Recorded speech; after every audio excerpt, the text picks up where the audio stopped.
मित्रों नमस्कार। मैं प्रशांत अनंत राज्यनामा के अगले अंक में मेघालय पर चर्चा करने के लिए प्रस्तुत हूँ।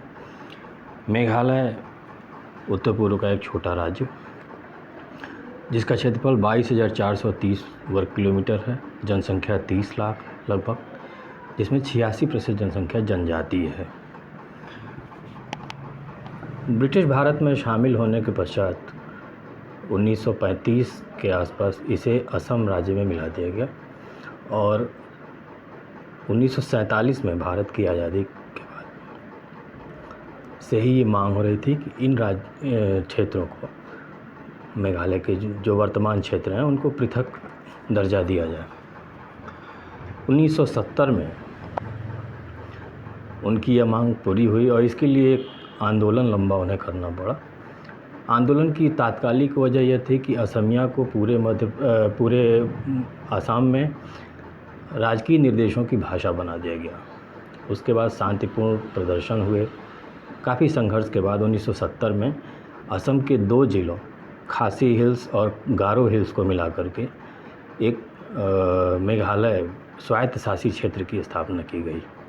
मेघालय शब्द जो था वो पहले ना तो भौगोलिक या सांस्कृतिक इकाई, राजनीतिक इकाई के रूप में पहले कभी प्रचलित नहीं था।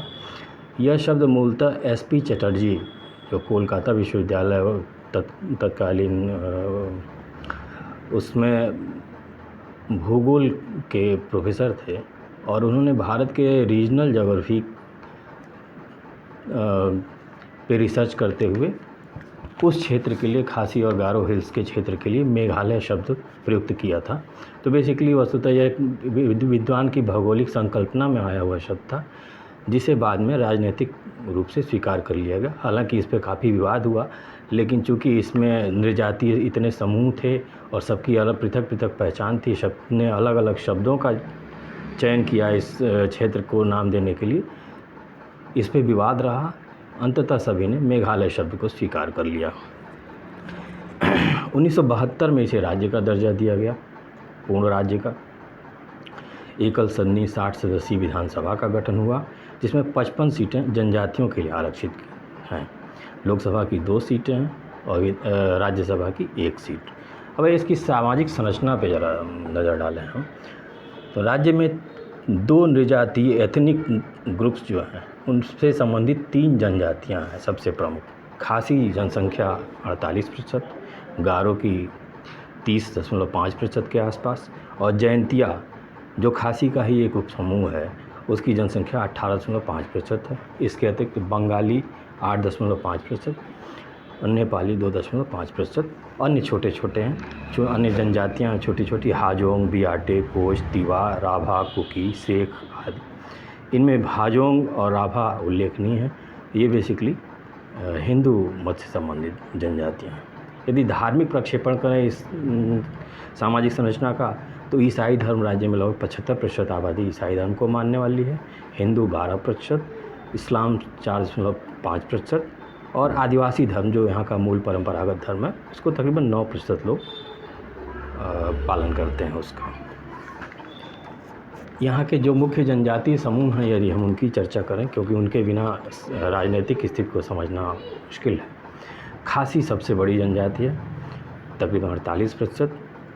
नृजातीय रूप से, एथनिक दृष्टिकोण से ये मोन खमेर वर्ग से संबंधित हैं। इसमें 85% के लगभग ईसाई हैं और शेष जनसंख्या परंपरागत आदिवासी धर्म का पालन करती है, जो इनका परंपरागत धर्म था। ईसाई में प्रेस्बिटेरियन चर्च ज़्यादा प्रभावशाली है यहाँ पे, उसके सदस्य ज़्यादा हैं। बैप्टिस्ट और कैथोलिक भी पाए जाते हैं। मुख्य तो वैसे तो ये राज्य भर में फैले हुए हैं, लेकिन इनका जो खास संकेंद्रण है, कंसंट्रेशन का जो एरिया है, वो खासी हिल्स है। खासी हिल्स यानी मध्य में मेघालय का इलाका। खासी हिल्स के क्षेत्र में विधानसभा की 28 सीटें आती हैं। इससे आप समझ सकते हैं कि कितनी प्रभावशाली जनजाति है। इससे संबंधित जुड़े लोग जो खासी समुदाय के हैं, चर्चित रहे हैं अतीत में, जॉर्ज स्वेल, ये नाम शायद आपने सुना हो। ये पूर्व लोकसभा उपाध्यक्ष भी रहे हैं और राष्ट्रपति पद के लिए 1992 में शंकर दयाल शर्मा के विरुद्ध इन्होंने विपक्षी मोर्चे, संयुक्त विपक्षी मोर्चे के उम्मीदवार के तौर पर चुनाव भी लड़ा था, हार गए थे। जेएम लिंगदो पूर्व मुख्य चुनाव आयुक्त, इनके बारे में आप जानते ही होंगे। दूसरी जो प्रमुख जनजाति है गारो। गारो नृजातीय रूप से खासियों से भिन्न है और ये तिब्बती बर्मी एथनिक ग्रुप से संबंधित जनजाति है। इसका मुख्य संकेंद्रण गारो हिल्स के इलाके में है, अर्थात पश्चिमी मेघालय के इलाके में। 90% जनसंख्या ईसाई है। मुख्यतः प्रेस्बिटेरियन चर्च से संबंधित सदस्य कम हैं यहाँ, बैप्टिस्ट और कैथोलिक ज़्यादा हैं। एक और बात है, देश के सर्वाधिक 250 पिछड़े ज़िले जो हैं उनमें से यह एक है, गारो हिल्स का इलाका। और विधानसभा की यहाँ 24 सीटें हैं। जो मुख्य गारो जनजाति से संबंधित लोग रहे हैं चर्चित राजनीतिक, विलियमसन ए संगमा। ये विलियमसन ए संगमा जो 1970 में गारो स्वायत्त क्षेत्र मेघालय स्वायत्त क्षेत्र की स्थापना के लिए संघर्षरत थे और जो शांतिपूर्ण माना था, उत्तर पूर्व में पहला ऐसा आंदोलन आया था जो इतनी शांतिपूर्ण तरीके से हुआ। विशुद्ध गांधीवादी इसे आप कह सकते हैं। और यह मेघालय के पहले मुख्यमंत्री भी रहे। पीए संगमा इस नाम से तो सभी परिचित हैं। वर्तमान में कोनराड संगमा जो उनके पुत्र हैं मेघालय के सीएम भी हैं, और मुकुल संगमा जो इसके पहले कांग्रेस से 10 वर्ष तक मुख्यमंत्री रहे हैं। तो संगमा जो पीए संगमा का परिवार है वो मेघालय के सर्वाधिक प्रभावशाली परिवारों में से एक माना जाता है। अब आते हैं जयंतिया पे। जयंतिया वस्तुतः खासी जो मोन खमेर एथनिक ग्रुप है उसी से संबंधित जनजाति है, तो इसे खासी का एक उपवर्ग भी माना जाता है, लेकिन वैसे कुछ मामलों में पृथक पहचान रखते हैं, इसीलिए इन्हें पृथक माना जाता है। 90% जयंतिया की आबादी ईसाई है और इनका मुख्य संकेंद्रण पूर्वी हिमालय में जयंतिया हिल्स में है। जयंतिया हिल्स के क्षेत्र में विधानसभा की 8 सीटें हैं। अब राज्य की समस्याओं की मित्र चर्चा कर लें। राज्य की समस्याएं ही राजनीतिक दिशा को तय करती हैं। राज्य की समस्याओं में यह उत्तर पूर्व की लगभग एक सामान्य समस्या रही है। समस्या या विशेषता दोनों कह सकते हैं।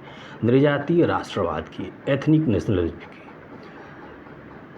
अपने एथनिक ग्रुप्स को एक राष्ट्र के तौर पर प्रक्षेपित करना, और यह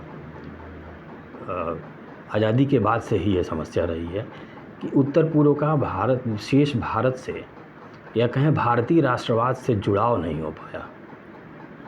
इसमें अनेक समस्याएं रहीं, कुछ भौगोलिक रही हैं, सांस्कृतिक रहीं, सामाजिक, आर्थिक, राजनीतिक और धार्मिक कारण भी रहे। ईसाई धर्म के प्रभाव के कारण शेष भारत से वो इस प्रकार नहीं जुड़ पाए जैसा होना चाहिए, और सांस्कृतिक कारण, नृजातीय कारण तो रहे ही रहे।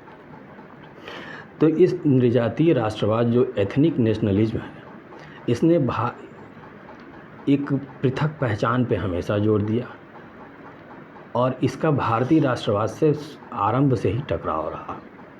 दोनों एक दूसरे के विपरीत भी जाते रहे। एक इसमें जो भारतीय राष्ट्रवाद से टकराव तो एक अलग दिशा थी, परंतु इन्होंने आपस में भी एक दूसरे में सामंजस्य बैठने में असुविधा पैदा की। एक दूसरे पर सांस्कृतिक प्रभुत्व बनाने की होड़ ने जनजातियों को अलग किया, उनमें द्वेष पैदा किया, और इससे सब एक और समस्या पैदा हुई। जो छोटी मार्जिनलाइज जनजातियाँ हैं, ट्राइबल ग्रुप्स हैं, इन 3 के अतिरिक्त वो मेघालय में अपने को आइसोलेटेड महसूस करने लगी, जिससे आइडेंटिटी पॉलिटिक्स शुरू हो गई।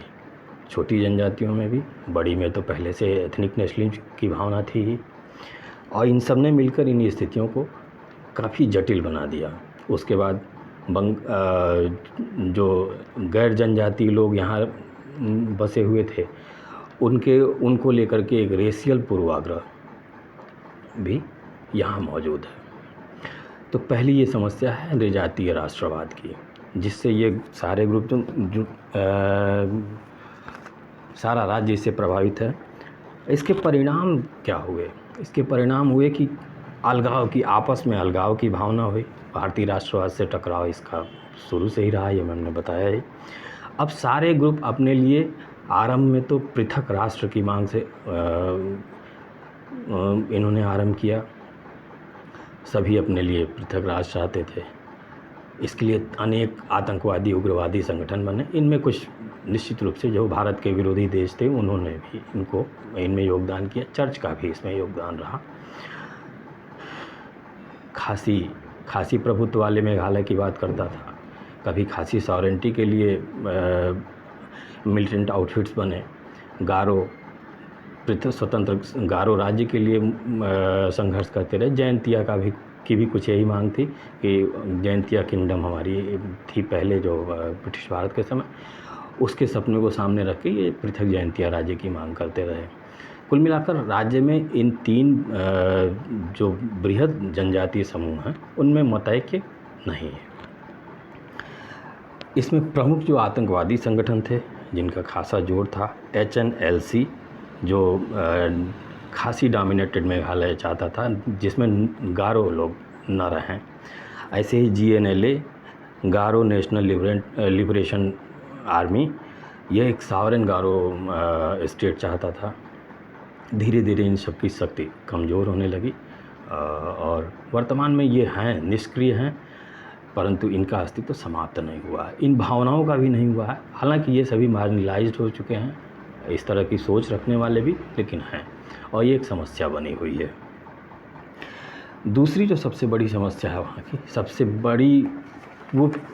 बड़ी समस्या है, एथनिक राष्ट्रवाद से भी बड़ी समस्या है, अवैध आप्रवासन की समस्या। और राजनीतिक रूप से इतना संवेदनशील विषय है यह कि इस पे कोई भी राजनीतिक दल जो जनजातीय समूहों का मंतव्य है उससे दूर बाहर नहीं जा पाता है। उसमें है क्या? हिंसा, गरीबी, 1947 में देश का दुखद विभाजन होता है, पश्चिमी हिस्सों में से जो लोग माइग्रेट करके आए उनका सेटलमेंट हो गया, लेकिन पूर्वी हिस्से में जहाँ एथनिसिटीज़, लैंग्वेजेज इतनी डाइवर्स थीं और सबके अपने एथनिक ग्रुप्स थे, उससे जुड़ा हुआ नेशनलिज्म था, वहाँ बाहर से आए हुए लोग जब बसे तो उनको लेके एक तो बड़ा विरोध हुआ और वह समाज में घुल मिल नहीं पाए, पृथक के पृथक ही रह गए।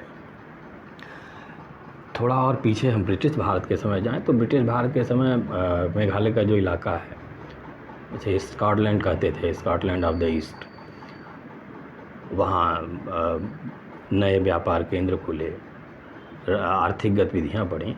तो 19वीं शताब्दी के आरंभ में मारवाड़ी वर्ग जो व्यावसायिक वर्ग है, मारवाड़ियों का आगमन हुआ। उसके पश्चात नेपाली काम करने आए, बिहार से तमाम लोग गए, कुछ और भी समूह है, आसाम से मजदूर जो है, दलित सिखों को बसाया गया ब्रिटिश ऑफिसर्स के द्वारा।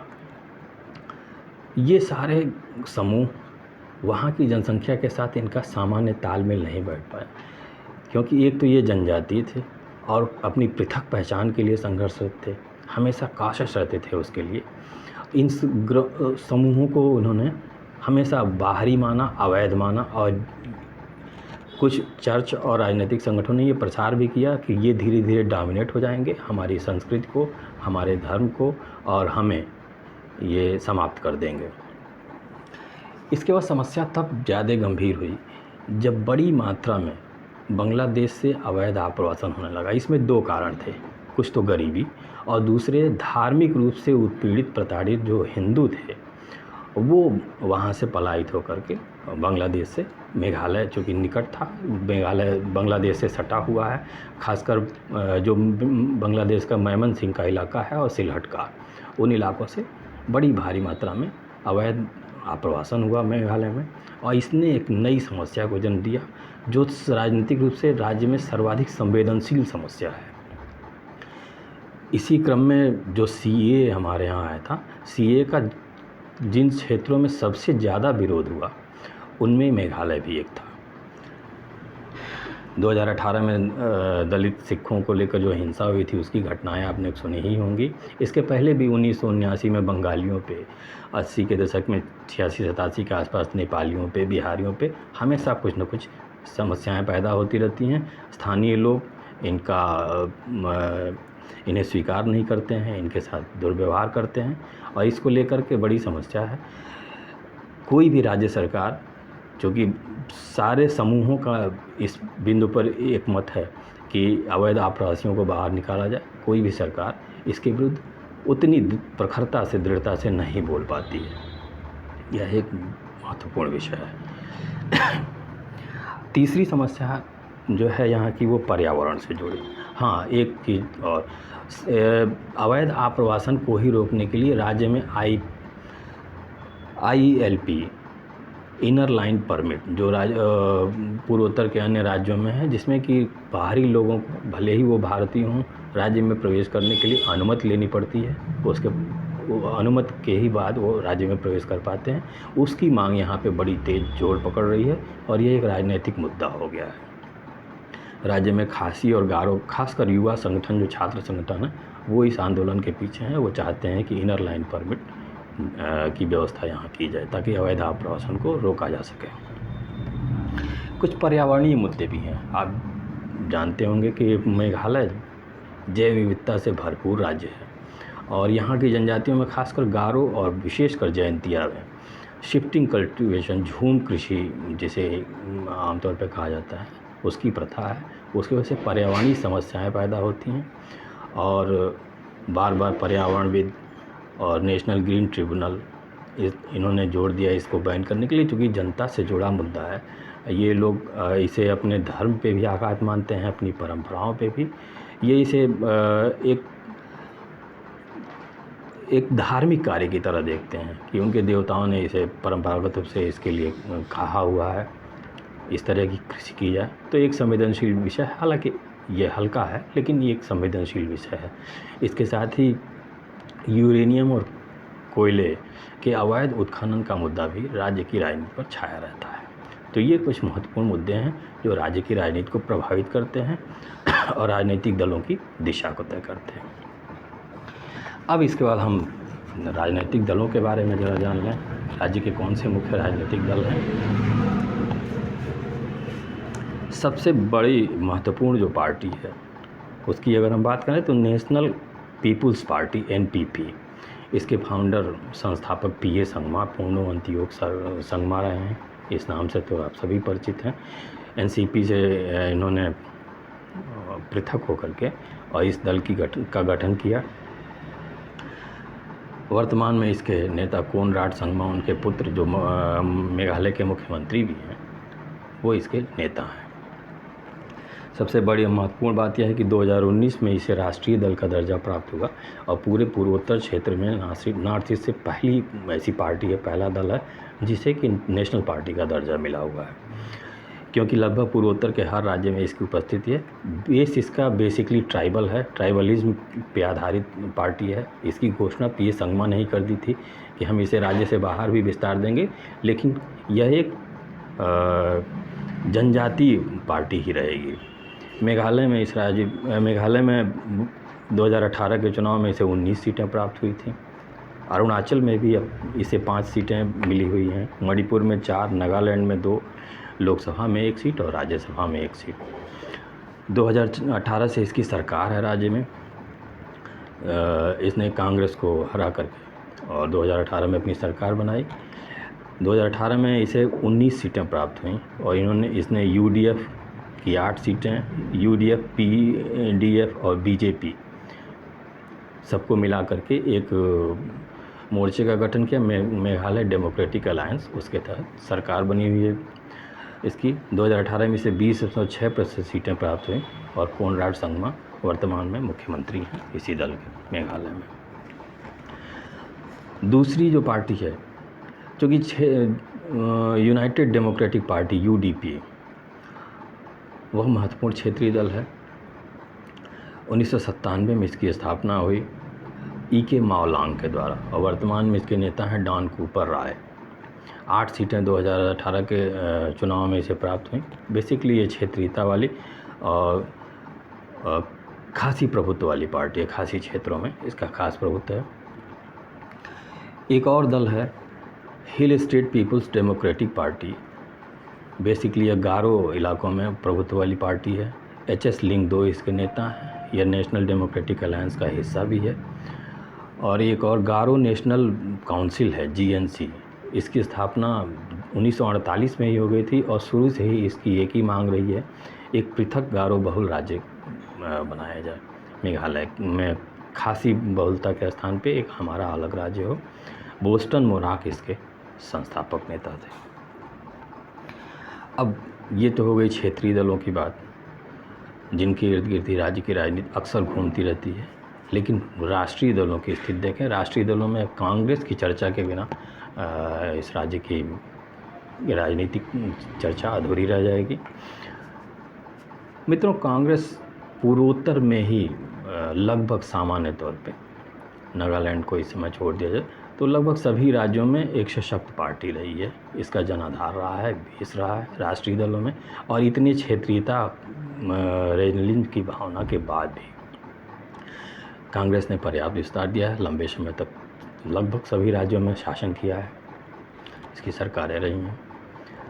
उसका कारण रहा है, कांग्रेस ने हमेशा समावेशी राजनीति की, सबको साथ लेके मिला के चलने की। इसके पीछे कांग्रेस की कुछ ऐतिहासिक सोच रही और 1947 के बाद कुछ राजनीतिक मजबूरियां भी रहीं। देश के एकीकरण की भी ज़रूरत थी, सबको साथ लेके चलने की।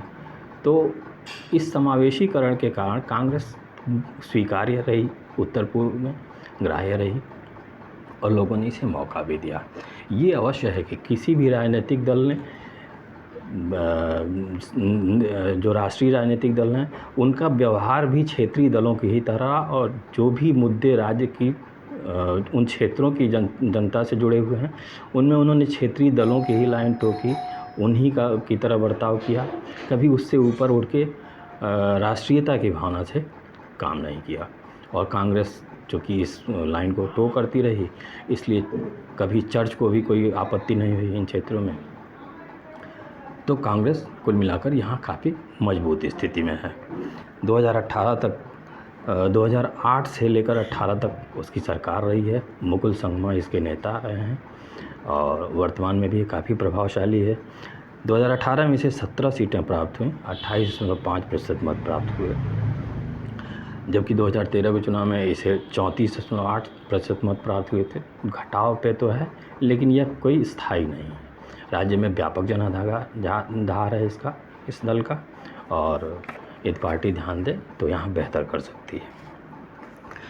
अब मित्रों, एक नए खिलाड़ी की बात किए बिना तो बात ही अधूरी रहेगी। वो है राष्ट्रीय तौर स्तर पे भारतीय जनता पार्टी, जो इस राज्य में भी प्रयासरत है और पूर्वोत्तर के अन्य राज्यों में उसने काफ़ी अच्छा प्रदर्शन किया है।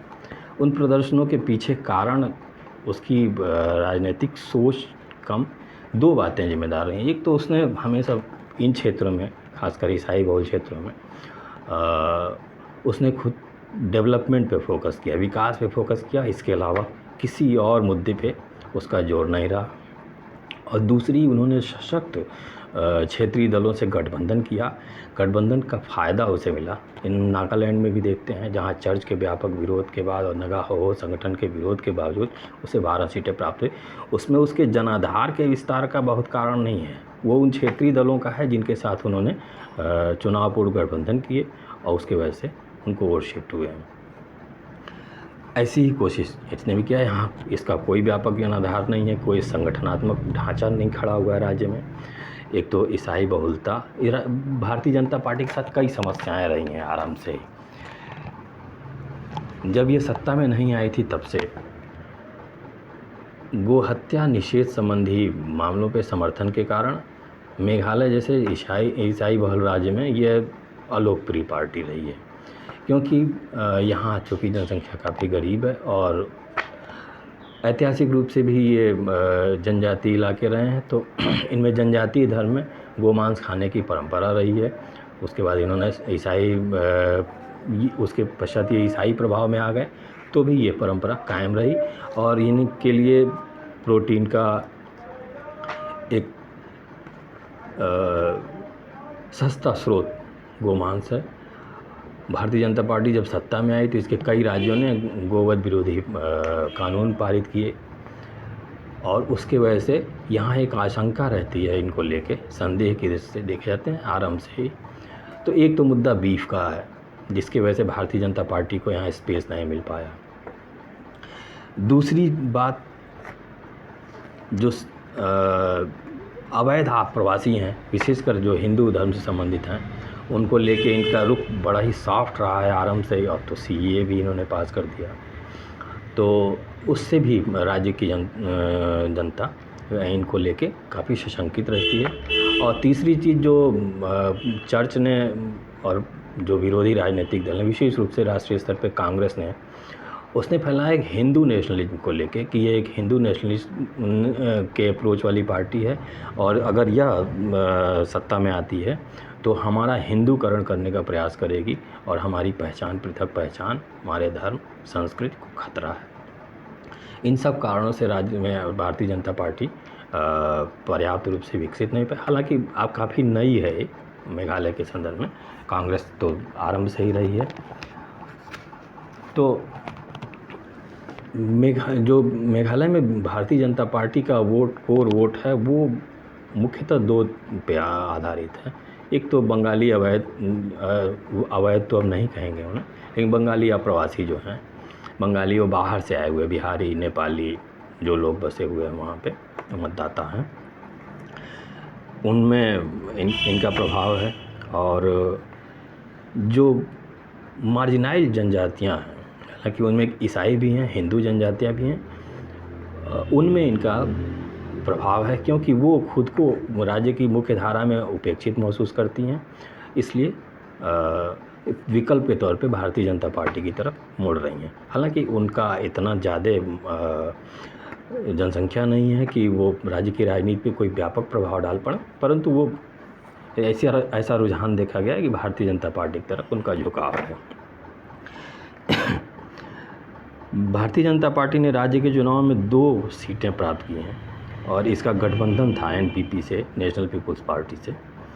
9.6% मत प्राप्त हुए और 2019 के जो चुनाव हुए उसने दोनों सीटों पे अपने उम्मीदवार उतारे थे और शिलांग सीट पर 9.7% मत प्राप्त हुए इसको और तुरा में 5.44। तो अभी आप समझ सकते हैं कि इसे काफ़ी काम करना है राज्य की राजनीति में। खैर आगे देखते हैं।